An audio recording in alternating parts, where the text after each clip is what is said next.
Bonjour à vous toutes et à vous tous, j'espère que vous allez bien ce vendredi, que vous avez passé une bonne semaine. Je vous souhaite, nous sommes déjà vendredi, la semaine est pratiquement terminée, le temps que vous ayez la vidéo, c'est assez clair, c'est pas facile. Donc je vous souhaite un très très bon week-end de Pâques. Et puis j'espère que vous allez bien méditer, vous sentir mieux, être moins démoralisé pour ceux qui sont démoralisés, pauvres. Donc là, on va commencer par la méditation et je vous ferai la petite lecture à la fin. Je pense que ça vous aidera à vous concentrer plus. Voilà, je vais cliquer sur la petite cloche pour vous faire arriver. Alors cette petite cloche vient de Jordanie, justement en plus. Donc le voyage que nous avions pu faire l'année dernière et cette année, malheureusement, annulation suite à tout ce qui se passe. C'est dommage parce que c'est un magnifique voyage, mais bon, avec les consignes, tout ça, nous devons respecter les consignes, rester chez nous, on s'ennuyer. Pour ceux qui travaillent d'habitude, c'est soit du télétravail, soit du chômage, ou ceux qui sont commerçants qui ne sont pas payés. Enfin bref, c'est tout un monde à l'envers, comme vous le savez. Et ça, je n'irai pas plus loin pour épiloguer. Donc voilà, nous allons nous asseoir confortablement ou nous allonger. Et nous venons à la méditation. Nous venons pour guérir à l'intérieur de nous-mêmes. Car c'est la guérison et la loi d'attraction qui est le plus important. Soit on s'allonge, soit on se met à l'aise. En tout cas, ce qui est important, c'est que vous venez pour guérir votre intérieur.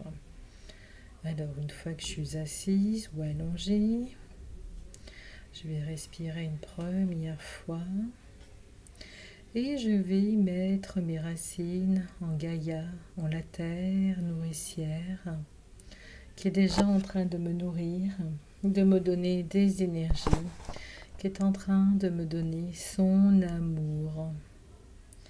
Et là, je sens les énergies de Gaïa. Je sens qu'elle me nourrit.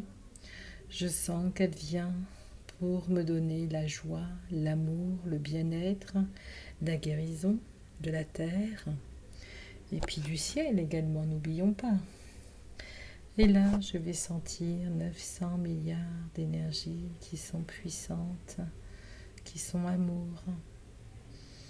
Et je laisse venir en moi-même ces énergies.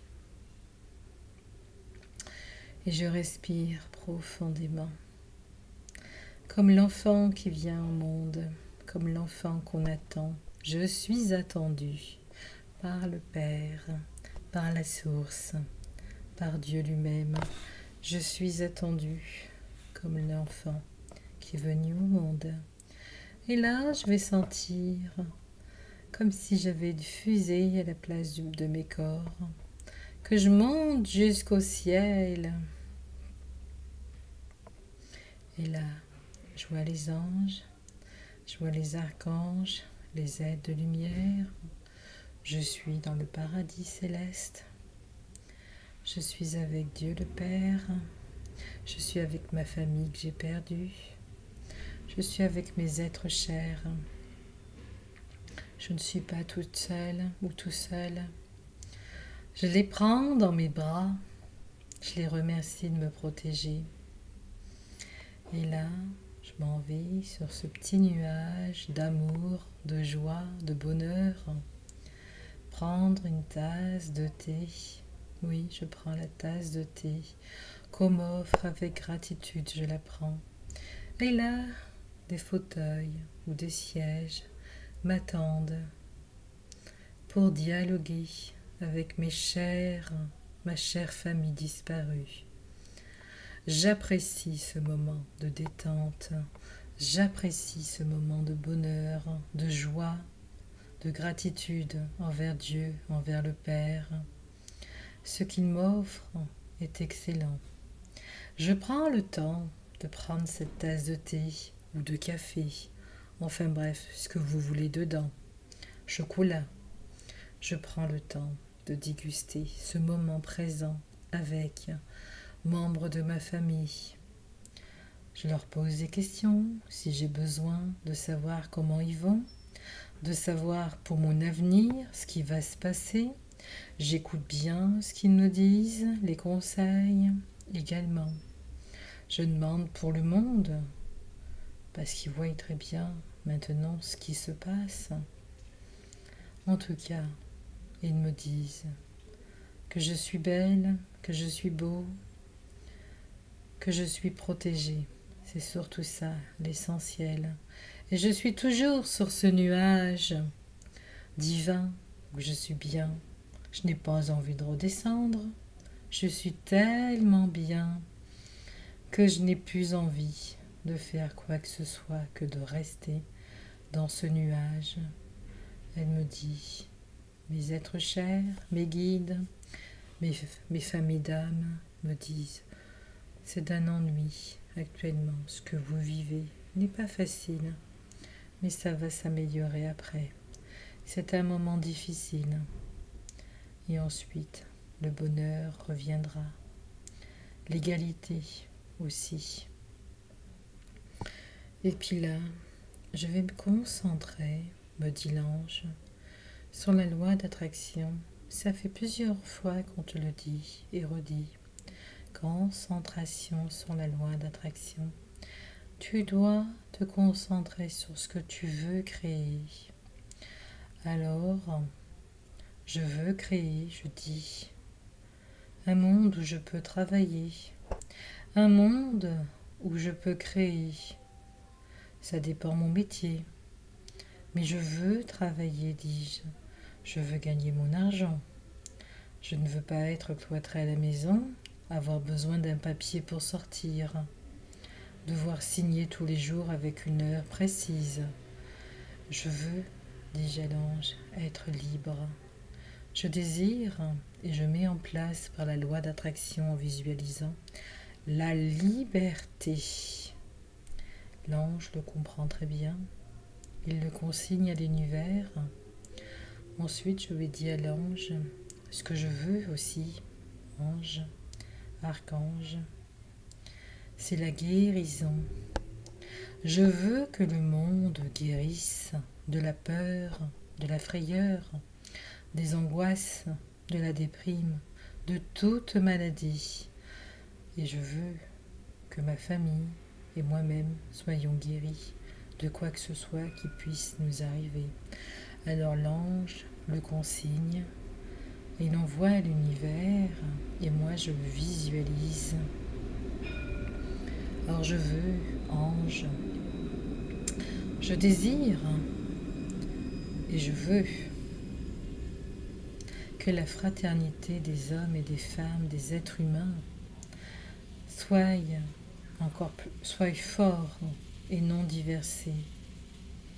Je veux que les humains s'entraident. C'est important, au lieu de se faire le contraire. Alors l'ange, toujours pareil, le consigne et le met en place dans l'univers. Et moi je visualise, si ma voisine a besoin d'un paquet de pâtes ou de sucre ou un peu quelque chose, je peux lui donner sans problème, ou l'aider moralement également, si jamais elle en vient à être mal. Ange, je veux que mes finances, qui sont plus bas, parce que nous n'avons pas travaillé dans le monde entier, je veux que les finances du monde redeviennent mieux qu'il était même. Je veux que le monde soit financièrement stable, équilibré et performant. Or l'ange le consigne également, il l'amène à l'univers et moi je le visualise. Puis je visualise pour moi-même aussi que j'ai besoin d'argent pour vivre, pour créer. Donc je me vois jouer au jeu, si jamais 2 à 4 euros. Et puis je lui dis à l'ange, ange, moi j'ai besoin aussi d'argent. C'est bien beau l'univers, le monde, Donc, ange, si j'ai besoin de gagner par le jeu du hasard, consigne-le et que je puisse recevoir de l'argent pour pouvoir vivre, du travail pour pouvoir vivre, que je puisse retravailler, que je puisse gagner ma vie correctement. Alors l'ange le consigne et l'envoie à l'univers et moi je visualise. Ange, il y a d'autres besoins encore. Les projets de voyage, de vacances, du monde, de l'univers, du monde entier. Les gens ne pourront pas partir, sortir de chez eux, comme ça, même si c'est dans l'autre département. Mais les gens auront besoin de voyager normalement. Alors l'ange, il est là, puis il le consigne également à l'univers. Et moi, je visualise que les gens sont libres de voyager où ils veulent, là où ils ont envie d'aller. Alors l'ange consigne également pour pas que nous arrive au monde entier comme à la Grèce. Ce que je dis à l'ange, ce qu'ils veulent faire, ange, il faut le défaire. La 5G, la 6G, toutes ces choses négatives pour l'humanité. Or l'ange l'a entendu depuis longtemps à ce niveau-là. Donc n'ayez crainte. L'ange le consigne. Je ne veux pas avoir la 5G dans mon pays. Voilà ce que vous pouvez dire. Et l'ange la consigne et l'envoie à l'univers. Je ne veux pas avoir de 6G, 7G ou autre chose. L'ange la consigne également. La 5G ne fonctionnera pas. La 5G et la 6G ne fonctionnera pas. Voilà ce qu'il faut dire. La 5G, non. 6G, non. Basta. Et l'ange le consigne à l'univers. Et là, moi, je visualise que toutes les 5G installées ou qui sont en train d'installer se cassent la figure. Et la 6G, pareil. Je respire une deuxième fois. Et là, je dis ange, si les gens ont besoin de rencontrer la personne, s'ils sont seuls et qu'ils ont besoin de rencontrer quelqu'un, avec ce confinement, c'est pas possible. Alors l'ange, il consigne comme quoi on va sortir rapidement du confinement. Je veux qu'avant la fin avril, nous soyons sortis du confinement. Ange, il me dit ça peut prendre un peu plus de temps, mais je le consigne et l'envoie à l'univers. Et là, je respire, je le visualise, et là, je visualise et je dis à l'ange pour les gens qui puissent faire une rencontre sentimentale, qui puissent se rencontrer, s'aimer, soit ceux qui ont des problèmes de couple puissent s'améliorer, soit ceux qui se sont rencontrés, qui ont des projets, puissent les mettre en place. Alors là, l'ange le consigne et l'envoie à l'univers. Moi, je l'ai visualisé. Et puis l'ange, si les gens ont besoin de changer d'appartement, de déménager, là, l'ange le consigne et l'envoie à l'univers. Et moi, je le visualise. Alors, si j'ai besoin de faire une rencontre sentimentale, je la visualise et je demande à l'ange qu'il la consigne et l'envoie à l'univers. Si j'ai besoin de changer d'appartement pour moi-même, je demande à l'ange de le consigner et de l'envoyer à l'univers. C'est ce qu'il fait et je le visualise. Et là, si j'ai rien oublié, professionnel, santé, rencontre sentimentale, le monde, puis là je dis à l'ange, ange, je ne veux pas que le château universel, mondial se mette en place. J'emploie un mot de code, bien entendu, comme vous avez vu. Alors l'ange comprend très bien ce que j'ai voulu dire. Il le consigne et l'envoie à l'univers. Ange, il est impératif que tout change en mieux, en positif. L'ange le consigne et l'envoie à l'univers. Et moi je médite. Ange, les énergies sur la terre doivent changer. Elles doivent passer à l'âge d'or. L'ange consigne et l'envoie à l'univers.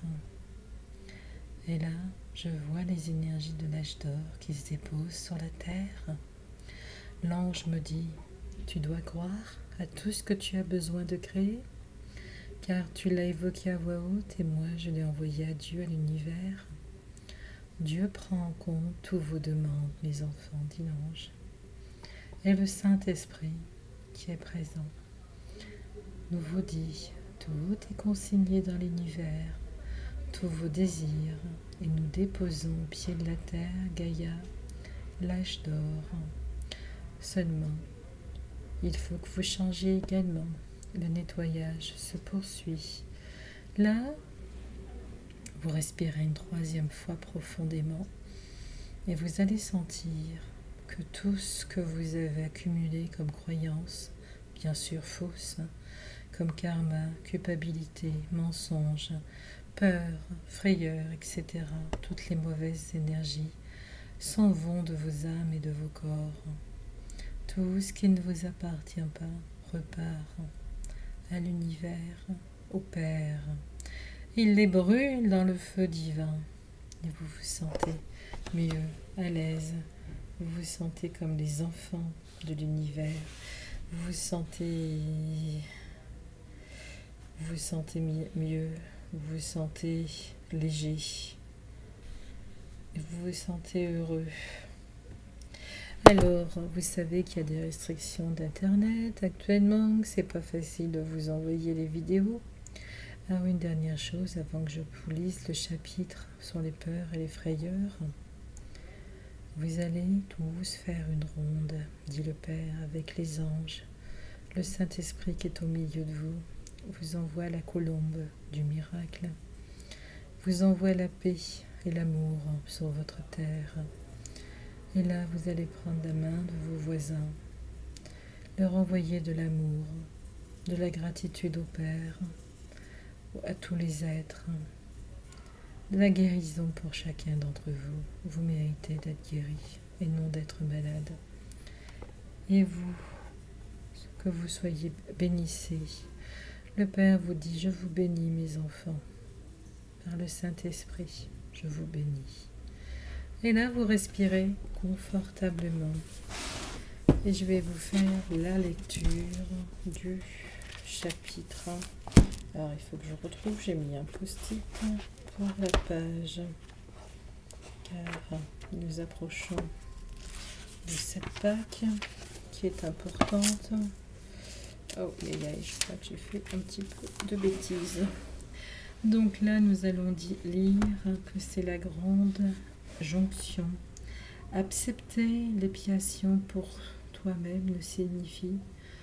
Alors attendez, excusez-moi. Accepter l'expiation pour toi-même signifie de ne pas donner soutien au rêve de la maladie et de la mort de quelqu'un ou de soi-même. Cela signifie que tu ne partages pas son souhait de se séparer et ne le laisse pas retourner dans les illusions contre lui-même.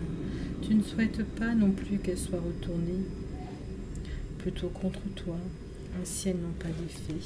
Tu es libre de rêves, de douleurs, parce que tu la laisses l'être, à moins que tu l'aides. Tu souffriras avec lui, parce que tel est ton souhait, et tu deviens une figure dans son rêve de douleur, comme lui dans le tien. Ainsi, toi et ton frère devenez deux illusions et sans identité. Tu pourrais être n'importe qui ou n'importe quoi, celui dont tu partages le mauvais rêve. Tu pourrais être sûr qu'une seule chose, que tu es mauvais, car tu partages des rêves de peur. Alors, il y a une façon de troubler la certitude ici et maintenant. Refuse de faire partie des rêves apeurants, quelque forme qu'ils prennent, car tu perdrais ton identité en eux. Tu te trouves toi-même en ne les acceptant pas, comme te causant et te donnant des effets. Tu te tiens à part d'eux, mais non à part de celui qui les rêve. Ainsi, tu sépares le rêve du dormeur et tu te joins de l'un à l'autre. Mais la prise... Alors, attendez, excusez-moi. Mais lâche prise de l'autre. Le rêve n'est qu'une illusion dans son esprit. Avec l'esprit que tu voudrais unir, mais jamais avec le rêve. C'est le rêve que tu crains, non l'esprit. Tu les vois comme étant la même chose, parce que tu penses que ce n'est qu'un rêve. Ce qui est réel et ce qui n'est qu'illusion en toi, tu ne le connais pas et tu ne peux pas le distinguer. Comme toi, ton frère pense qu'il est un rêve, ne partage pas son illusion de lui-même, car ton identité dépend de sa réalité. Pense plutôt à lui comme un esprit dans lequel les illusions persistent encore, mais un rêve qui est un frère pour toi. Il n'est pas rendu frère parce qu'il rêve, pas plus que son corps, héros du rêve. Ce n'est pas ton frère, c'est sa réalité qui est ton frère. Comme la tienne l'est pour toi, ton esprit et le sien sont joints en fraternité. Son corps et ses rêves semblent simplement faire un petit fossé, là où le tien se joint au sien. Et pourtant, de fossé en votre esprit, il n'y en a pas. Ainsi, te joindre à ses rêves ce n'est pas le rencontrer, parce que ses rêves voudraient le séparer de toi. Par conséquent, délivre-le, simplement réclamant ton droit à la fraternité, et non rêve de peur. Laisse-le reconnaître qu'il est en ne soutenant pas ses illusions par ta foi, car si tu le fais, tu auras toi-même dans les tiennes, ayant foi dans les tiennes, il ne sera pas délivré, et tu resteras esclave de ses rêves, et tes rêves de peur hanteront le petit fossé, inhabité, sauf par les illusions que tu as soutenues dans l'esprit de ton frère. Sois certain que si tu fais ta part, il fera la sienne, car il se joindra à toi. Tu te tiens, ne l'appelle pas à te rencontrer dans le fossé entre vous, où tu dois croire que c'était ta réalité aussi bien que la sienne. Tu ne peux pas faire sa part, mais c'est ce que tu fais quand tu deviens une figure passive dans ses rêves, plutôt que le rêveur des tiens. L'identité en rêve est insignifiante, parce que le rêveur et le rêve ne font qu'un. Qui partage un rêve doit être le rêve qui partage. Parce qu'en partageant une cause, c'est produite. Tu partages la confusion et la confusion règne en toi, car dans la fossé il n'existe pas de soi stable. Ce qui n'est plus le même semble différent de ce qui est, paraît être autre. Ces rêves sont le soutien, parce que tu le laisses l'être. Mais si tu enlèves les tiens, il en sera libre ainsi que les siens. Tes rêves sont témoins des siens, et les siens attestent de la vérité des siens. Or tu vois qu'il n'y a pas de vérité dans les tiens. Ces rêves disparaîtront. Il comprendra qui a fait le rêve. Le Saint-Esprit est dans vos deux esprits, et il est un, parce qu'il n'est pas de fossé qui le sépare. Son unité en elle-même, le fossé entre vos corps n'importe pas. Ce qui est joint à lui est toujours à nul. Nul n'est malade si quelqu'un d'autre accepte son union avec lui. Son désir d'être un esprit malade et séparé ne peut rester sans témoin ou une cause, et les deux ont disparu si quelqu'un a pour volonté d'être uni avec lui. Il rêve qu'il était séparé de son frère, qui ne partageait pas ses rêves, et laissait vacant l'espace entre eux. Et le Père vient se joindre à son Fils, à qui s'est joint le Saint-Esprit. La fonction de Saint-Esprit est de prendre brisé du Fils de Dieu et de remettre en place les morceaux. Cette sainte image, entièrement guérie, il la présente à chaque morceau, séparé, qui pense être une image en soi. À chacun, il offre son identité que l'image entière représente au lieu du petit bout brisé dont il insistait pour dire que c'était lui. Quand il verra cette image, il se reconnaîtra en lui-même. Si tu ne partages pas le rêve mauvais de ton frère, c'est cette image qui est le miracle, que le miracle placera dans le petit fossé, lavé de toutes les graines de maladie et de péché. Et le Père recevra son Fils, parce que son Fils a été gracié et gracieux envers lui-même.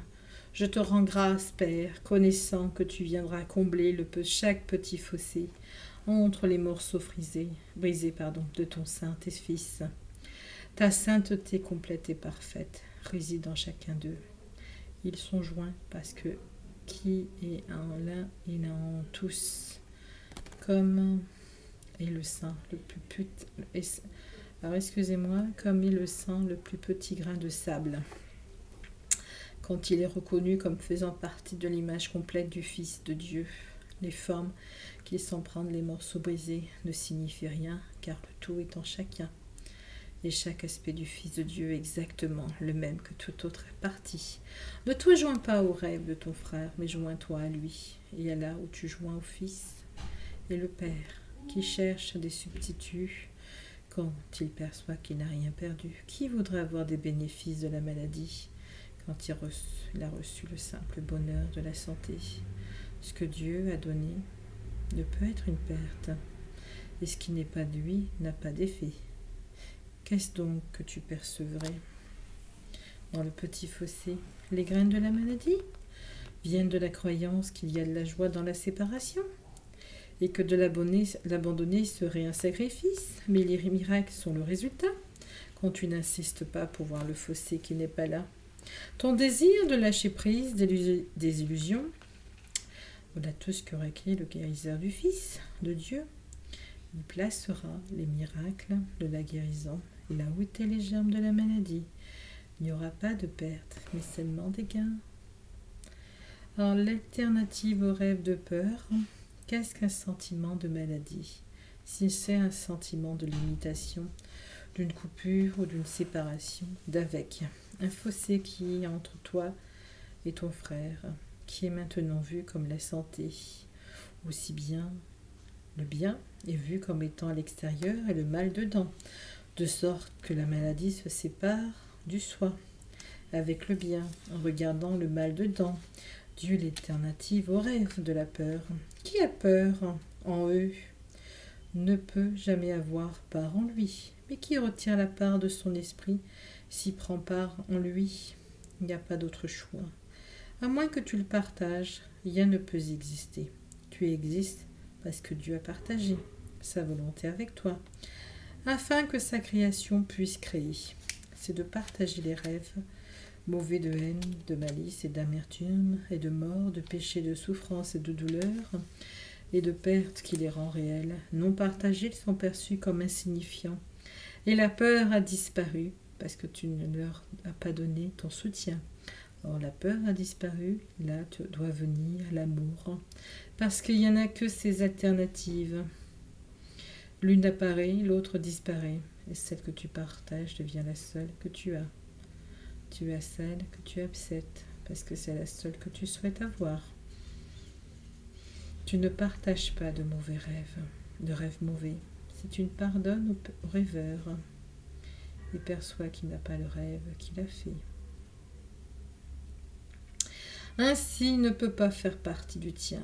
Vous êtes tous les êtres libres. Le pardon sépare le rêveur d'avec les mauvais rêves, et ainsi le délivrement.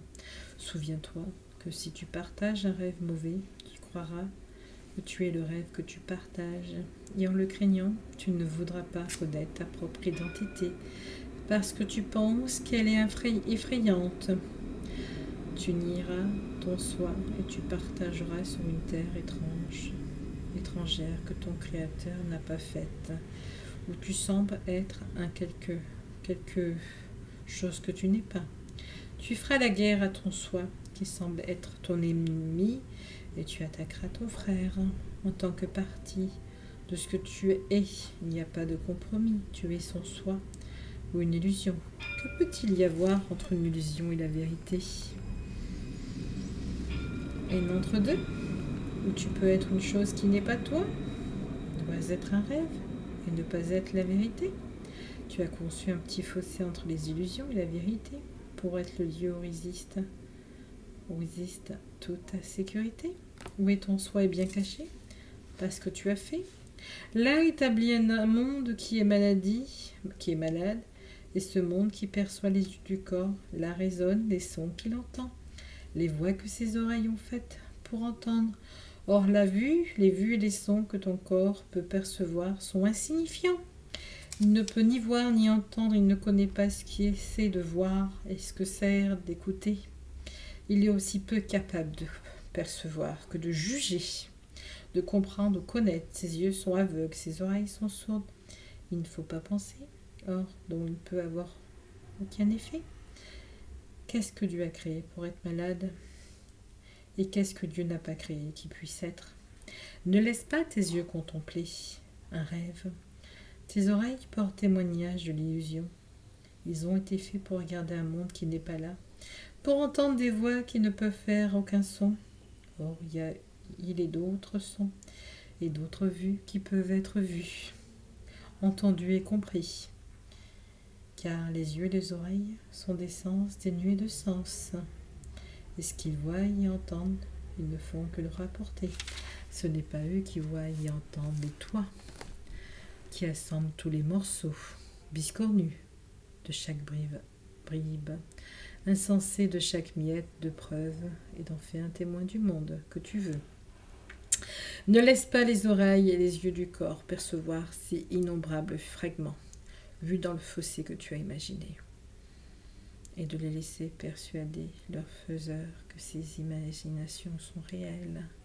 La création prouve que la réalité, parce qu'elle partage la fonction que partage toute création, elle n'est pas faite de petits bouts, de verre, d'un morceau de bois, d'un fil ou deux, et peut-être tous assemblés pour attester sa vérité. La réalité ne dépend pas de cela. Il n'y a pas de fossé qui les sépare avec les rêves et avec les illusions. La vérité ne leur a laissé aucune place et aucun lieu, aucun temps, car elle remplit chaque lieu et chaque temps et les rend entièrement indivisibles. Toi qui crois qu'il y a un petit fossé entre toi et ton frère, tu ne vois pas que c'est là que vous êtes comme prisonnier, dans un monde perçu existant là. Le monde que tu vois n'existe pas, parce que le lieu où tu le perçois n'est pas réel. Le fossé est soigneusement dissimulé dans le brouillard.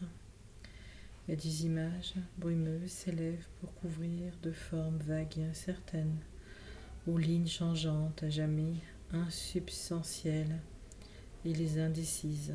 Or, dans le fossé, il n'y a rien. Il n'y a pas de terrible secret, pas de tombe enténébrée où les terreurs surgissent des haussements de la mort. Regarde le petit fossé et tu vois l'innocence et le vide de péché que tu verras en toi-même quand tu auras perdu la peur de reconnaître l'amour. Voilà, pour aujourd'hui, nous avons terminé. Nous continuerons demain ainsi qu'après-demain. Méditer sur ces simples mots vous permettra de vous sentir mieux, vous permettra de rééquilibrer les choses autour de vous. Et surtout, n'ayez pas peur. Vous respirez, vous êtes vivant, vous êtes en bonne santé. Je suis en bonne santé. Je le visualise, je l'envoie à l'univers. Et vu que vous pouvez marquer sur votre frigo, sur une petite... toutes les appellations, je suis en bonne santé. La 5G n'existant pas, elle ne sera pas mise en place, ni la 6G bien entendu. Mon travail me rapporte financièrement plus d'argent. Je suis en bonne santé, j'ai rencontré la bonne personne, ou je suis en train de rencontrer la bonne personne. Je suis en train de mettre mes projets en place. Je suis en train de changer de travail, ainsi de suite. Vous pouvez mettre toutes ces appellations. Le monde redevient libre. Le monde est libre. Nous sommes sortis du confinement. Voilà ce que vous pouvez mettre aussi sur votre frigo. Y croire est très très important. Plus vous croyez à une chose, plus ça se mettra en place. Ça, c'est important à se le dire. Je vous laisse pour aujourd'hui en souhaitant que vous ayez la vidéo assez vite. Mais hier, elle a mis toute une nuit, une journée à se mettre. Donc, je ne sais pas comment ça va se passer aujourd'hui. Belle journée à vous toutes et à vous tous. Au revoir.